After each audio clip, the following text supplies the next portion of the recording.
Um bom dia aí para todo mundo, neste dia 14 de dezembro, o dia em que a igreja nos recorda, faz memória de um grande santo, São João da Cruz, ele que juntamente com Santa Teresa de Ávila, Santa Teresa de Jesus, empreenderam uma grande reforma no seio da igreja, na sua ordem, a ordem dos carmelitas.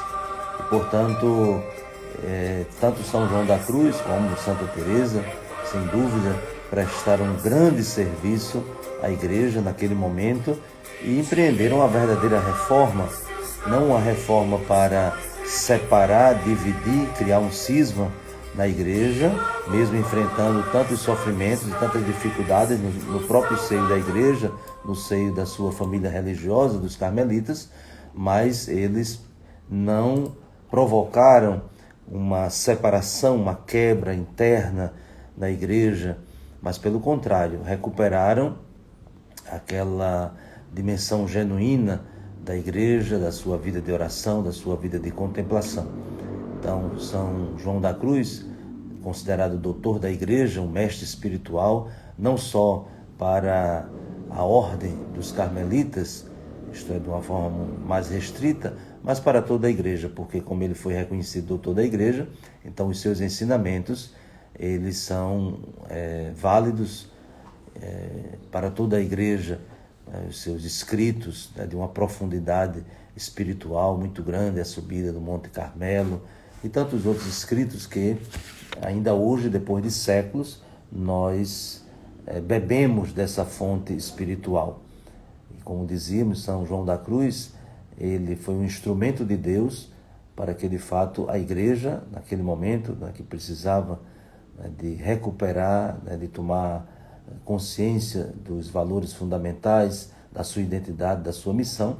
Então, São João da Cruz foi este instrumento de Deus. E como já dissemos, até hoje, depois de séculos, a igreja ainda se alimenta, a igreja ainda se nutre da sua doutrina espiritual. Então, peçamos pela intercessão de São João da Cruz que nós tenhamos esse espírito. Nós sabemos que a igreja, também formada por seres humanos, ela está sempre e é sempre necessitada de renovação. Como existe esse modo de dizer, a igreja é sempre em reforma, a igreja está sempre sendo modelada pelo Espírito Santo e, portanto, é necessário que nós nos empenhemos para que a igreja, ao longo da história, tenha sempre consciência da sua missão e melhore aquilo que precisa melhorar, mude aquilo que precisa mudar, converta-se daquilo que precisa se converter. Porém, a igreja é sempre de Jesus, a igreja é sempre do Senhor, é a minha igreja, como diz o próprio Jesus, e sobre ela, sobre aquela pedra da fé professada pelos discípulos, ele constrói, edifica a igreja. E, portanto, um bem para a igreja não é destruí-la, nem muito menos dividi-la. Um bem para a igreja e, consequentemente, para a humanidade é amá-la. E quando se ama, de fato, essa igreja amada pelo próprio Senhor, então não se provoca divisões, mesmo que se enfrentem dificuldades e sofrimentos, mas se busca sempre a unidade da fé. Em nome do Pai, do Filho e do Espírito Santo. Amém. Ó Deus, que inspirastes ao presbítero São João da Cruz extraordinário amor pelo Cristo e total desapego de si mesmo, fazei que, imitando sempre o seu exemplo, cheguemos à contemplação da vossa glória. Por nosso Senhor Jesus Cristo, vosso Filho, na unidade do Espírito Santo. Amém. Hoje o trecho do Evangelho se encontra em Mateus capítulo 21, do versículo 23 ao versículo 27. E de novo aparece uma discussão em torno do profeta João Batista. Nós sabemos que João Batista é um personagem muito importante para o advento histórico, esse tempo de preparação, sobretudo as últimas fases de preparação para a chegada do Messias. João Batista é o precursor. E em torno de João Batista se levantavam várias questões, inclusive se ele não seria o Messias, se ele não seria o enviado de Deus para cumprir todas as promessas que Deus fizera no Antigo Testamento. Mas o próprio João Batista, ele se encarregou com muita honestidade de dizer que não era o Messias, que não era o Elias esperado, apesar de ter uma missão semelhante, nem aquele profeta já anunciado aos moldes de Moisés, quando se faz essa promessa no Deuteronômio, que Deus iria suscitar um profeta igual a Moisés. Então João Batista tem consciência que é a voz que grita no deserto. João Batista sabe que é apenas a voz, a palavra é Jesus. O que ele tem que comunicar é a palavra de Deus e, portanto, na sua fidelidade, no seu compromisso com a sua missão, enfrenta muitas dificuldades, entre elas a rejeição e até mesmo a morte. Então, no Evangelho de hoje, os fariseus provocam Jesus, É quase uma constante essa provocação dos fariseus em relação àquilo que Jesus ensina e aquilo que Jesus está fazendo.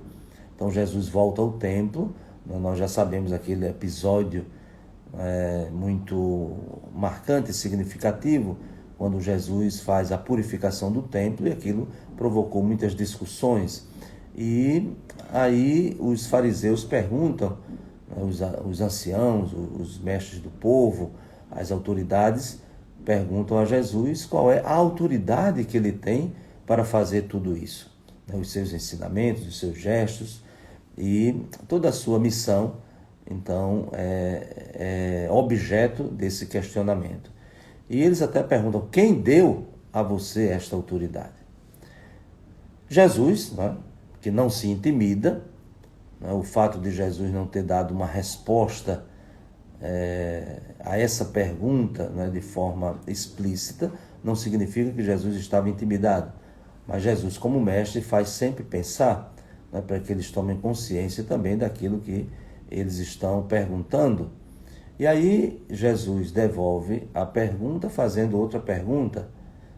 Até ele vai dizer explicitamente, eu vos farei uma pergunta, então se vocês me responderem, eu também vou responder com que autoridade eu faço estas coisas.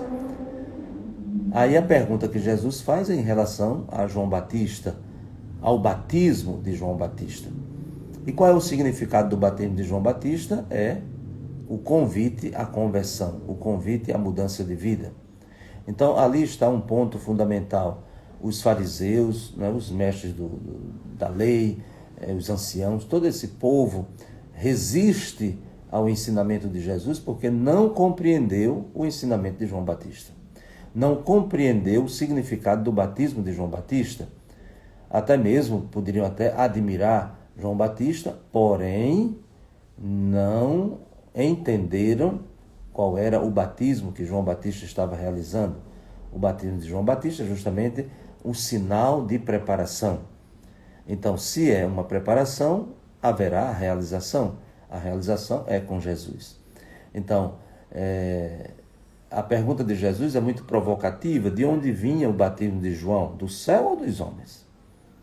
Era uma coisa puramente humana ou era uma missão que João Batista recebeu de Deus? E eles também, com uma certa esperteza, né, eles ficam pensando, se dissermos dos homens, temos medo do povo, pois todos consideram João Batista como profeta. Então vejam que eles também têm essa consciência, né, de que João Batista era reconhecido pelo povo como um grande profeta. Agora, se eles disserem que é de Deus, aí o que é que vai acontecer, né? Por que vocês não aceitaram? Então eles vão dizer, não sabemos. Esse descompromisso, essa desonestidade, porque eles sabem porque conhecem a Escritura e sabia que havia um tempo de preparação mais imediata para a chegada do Messias. Por outro lado, eles não querem aceitar. Por quê? Porque aceitar o batismo de João Batista no seu significado mais específico seria aceitar também Jesus. E eles não aceitam o ensinamento de Jesus, porque tudo começa com essa provocação. Com que autoridade fazes isso? Quem te deu esta autoridade? Então, vejam que essa relação que existe entre João Batista e Jesus também se apresenta nessa dificuldade, né, desses fariseus, desses anciãos do povo, de reconhecerem quem é Jesus. E, mais do que reconhecerem, aceitarem quem é Jesus. Jesus é aquele que João Batista anunciou e até mostrou presente. Então, esse tempo do advento, quando a igreja nos coloca figuras, personagens importantes do advento histórico, é para que nós, de fato, nos preparemos nesse advento litúrgico para um conhecimento mais aprofundado da pessoa de Jesus.